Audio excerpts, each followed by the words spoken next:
नाही, सागराचे पाणी कधी आटणार नाही, भीमाची आठवण कधी मिटणार नाही, भीमाची आठवण कधी मिटणार नाही. अरे एकच काय हजार जन्म घेतले तरी बाबासाहेबांचे उपकार कधीही मिटणार नाहीत, बाबासाहेबांचे उपकार कधीही मिटणार नाही. सन्माननीय व्यासपीठ, वंदनीय गुरुजन वर्ग, वयाने जमलेला माझा मित्र मैत्रिणींनो, मी स्वानंदी अरुण माने, इयत्ता 8वी तुकडी क मधील विद्यार्थिनी आहे.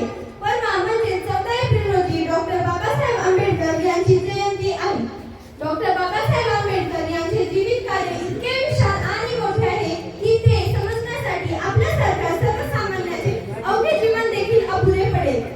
डॉक्टर बाबासाहेब आंबेडकरांनी विविध क्षेत्रात मोठे कार्य केले. त्यापैकी त्यांनी महिलांविषयी दिलेले योगदान याविषयी आज मी बोलणार आहे.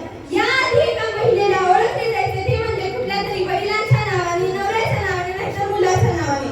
पण आज एका स्त्रीला ओळखलं जातं म्हणजे डॉक्टर म्हणून, ॲडव्होकेट म्हणून, डीसीपी म्हणून. आणि आधी ओळखलं जायचं, जर लग्न झालं नसेल तर एका स्त्रीला कुमारी म्हणून ओळखलं जायचं, लग्न झालं असेल तर सौभाग्यवती म्हणून ओळखलं जायचं, आणि लग्न झाल्यानंतर नवरा मेला तर विधवा म्हणून श्रीमती ओळखलं जायचं. पण आज ओळखलं जातं ते म्हणजे डॉक्टर, कमिशनर, शिक्षिका, राष्ट्रपती